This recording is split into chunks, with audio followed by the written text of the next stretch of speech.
Side 2 begins with Clean Clean, and boy, does it start off with something clean. As we're greeted to a lone synth emulating the sound and tone of a church organ within the first few seconds or so. Then we get this interesting punky beat and riff, not unlike something you'd hear out of, say, The Jam or The Clash or The Stranglers. Like Video Killed the Radio Star, this too was co-written by Bruce Woolley, and a different version of it was also featured in his English Garden album. The lyrics seem to be about a group of gangsters or soldiers fighting in a war of sorts from the perspective of one of their more hesitant members, having to pick up the mess and the pieces of the team, but hoping to keep the fight clean. Pogo Johnny kicked me in the head, aiming for the floorboards. Wait, if Johnny was intending to kick the floorboards, why would he be aiming for your head? Unless you were laying down and in the way somehow? But they picked me up instead, though the ring of the night before said the engine's running, got to pay a call. They just felt like they were getting hungry and decided to order from either Deliveroo or Just Eat. Johnny drove the half truck because we couldn't find a Jeep. Wake me in the morning, gotta get some sleep. I've got a part-time job tomorrow, and I don't want to be nodding off again. Driving all night out of fear, got it in the ribs every time you change gear. Sounds like my experience with the stick when he drove me through that whole multiversal war that happened a few years ago back in Toronto. There's of course the chorus itself, in which Trevor sings the title Clean Clean 4 times in a row. So he repeats the word clean 8 times in each chorus. Are we sure we're not just describing Nifty from Hazbin Hotel? Good thing I'm not an angel. She would have gladly stabbed me on a whim. Or judged me whether if I'm a bad boy or not.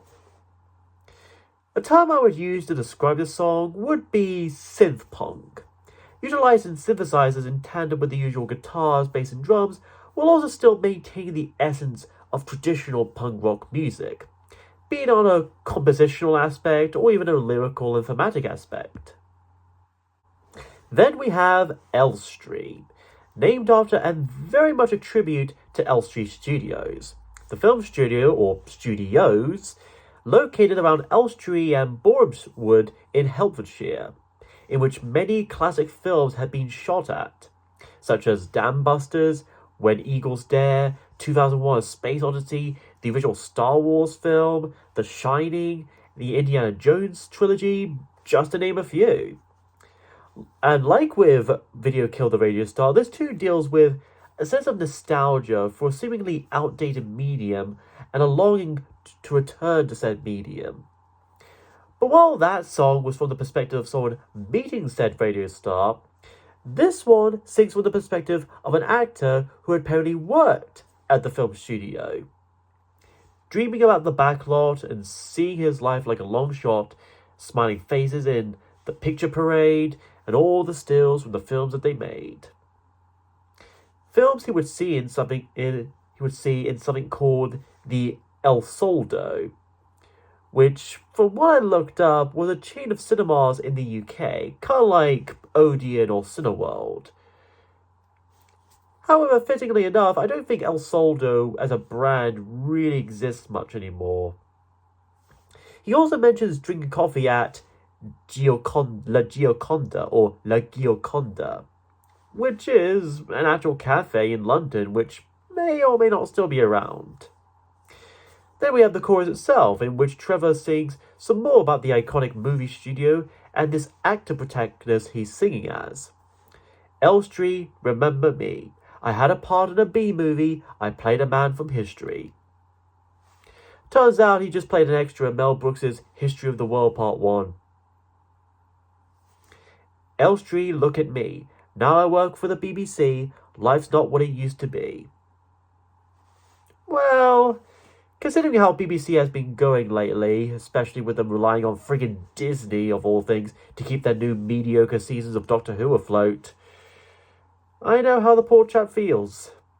I kind of relate to him. In the second verse, he sings about taking no dives in fight scenes, having a stuntman do all that, and keeping his suit clean, as well as there being no technology to fake up a song, and how they stop the orchestra if you get it wrong. You know, I joke about this song and Video Kill the Radio Star as boomers going on how better they had it back then. But both Trevor and Jeff are technically indeed from the baby boomer generation, being born between 1946 and 1964. So, yeah. But regardless, this is another decent and underrated track from the Buggles, and a good tribute to the beloved classic British movie studios. After that, we have Astro Boy and the Proles on Parade. And despite the title, this presumably has nothing to do with Osamu Tezuka's Mighty Atom character, as far as I know anyway. What it is about, though, is a somewhat similar cyberpunkish world involving wild American bilinguals talking in Paris about their lonely lives, school days and lost aids, out there in the Midwest. Yeah, I remember when I got lost in school, I could never figure out where my next class was supposed to be. They climb all the lines to rejoin their wives. Walking down boulevards, electric eyes would gaze at your waveforms and gasp at their size. They're really impressed by your EQ, frequency, and compression. Let them be lonely and say you don't care, Astro Boy watching the Proles on Parade.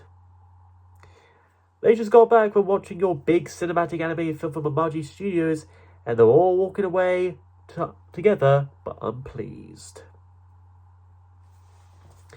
Among the very plonky drum machine and the rather dramatic synth strings, Trevor seems to put on a sort of dialect or accent of sorts when he pronounces American as Anorak or something. I don't know. Maybe he got his E's and A's mixed up in the spelling, so instead of AMRICAN, it's EMARICEN. So it's American or something. Later in the song, we also get a pretty beautiful guitar solo, as brief as it may be, on top of said dramatic synthesizers. This isn't exactly a very happy or uplifting song, nor is it completely sad or depressing either. It's quite ambiguous in a way. It definitely still has that semi-retro future vibe that the overall album has very much going to it. And so, our album ends with Johnny on the Monorail. At 5 minutes and a half, it's certainly the longest track on the record. And rightfully so in this case. When it comes to concept albums, your final song has to sum up everything that we had through across this album, and have built up to this point, offer a greater perspective, and go out with a closing statement that not only gives its listeners a sense of closure and satisfaction, but also a chance to think back and on whether they turned out differently in any way compared to when they first started listening. So in that respect, does the song succeed in that general respect? Meh. I guess it's going to depend on what you may expect or even want to expect. It's another decently dramatic and quick-paced new wave track, though, about, what else?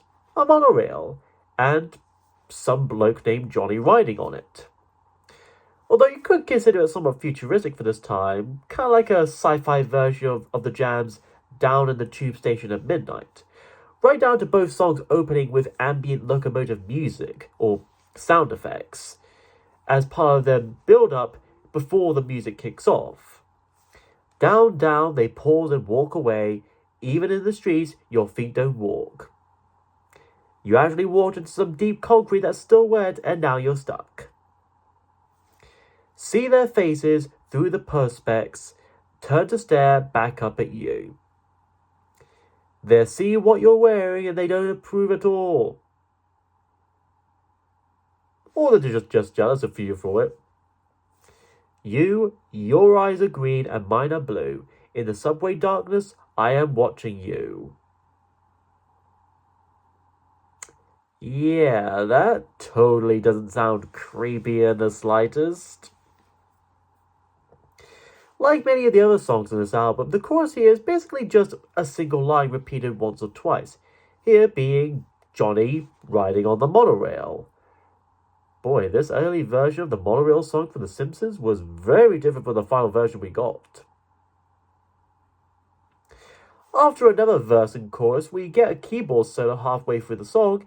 Then after yet another verse and chorus, we get the extended outro, where we get some neat strumming of electric guitars and a deep voice repeating the name of Johnny Reslow. Honestly, the moody yet energetic music with the fast beat makes me think more of a man running down an endless dark street in an 80s action thriller, and less of a man riding on a monorail. Maybe if it was the monorail from Batman Begins or the Thunderbirds Brink of Disaster episode, or the monorail system from Walt Disney World. But yeah, as a closer to the album overall, it may not offer much of a closing statement, but on its own, it's still a pretty fine piece of new wave music. So, that was The Age of Plastic by the Buggles. And this album is pretty good. I dare even say, impressive for the time. Sure, electronic music and new wave and all that weren't really all that new at the time, even back then. But this certainly set the stage for what we would expect from modern mainstream popular music in that decade of the 1980s. And possibly beyond as well. French electronic groups like Justice, Phoenix, and even Daft Punk were partially influenced by this album in particular. And, of course, like I joked earlier, this inspired the title of Robbie Williams' 2009 album, Reality Killed the Video Star, which was produced by Trevor Horn.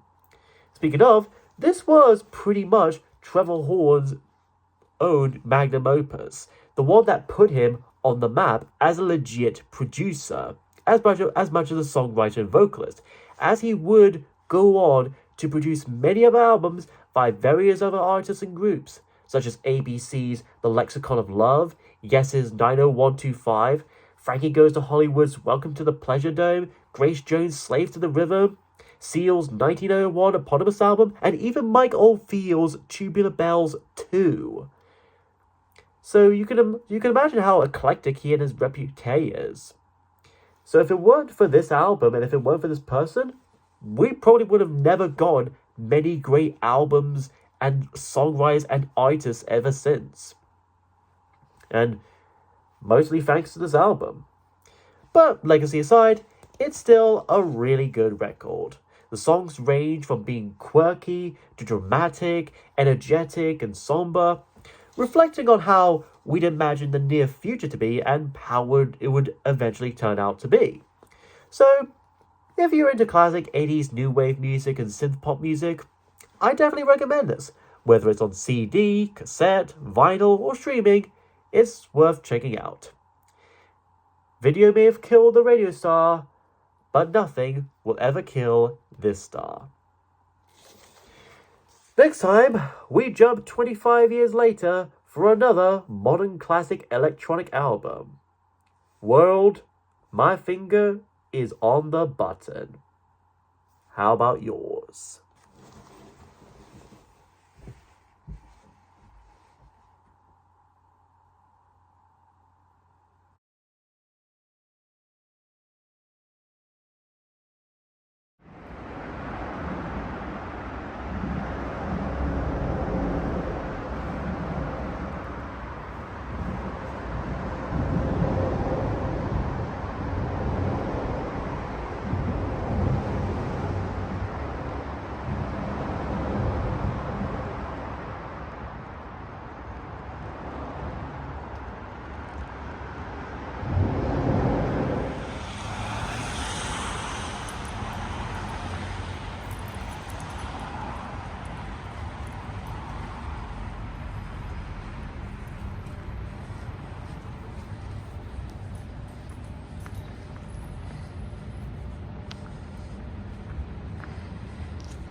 So much has happened in these past several Earth years, haven't they?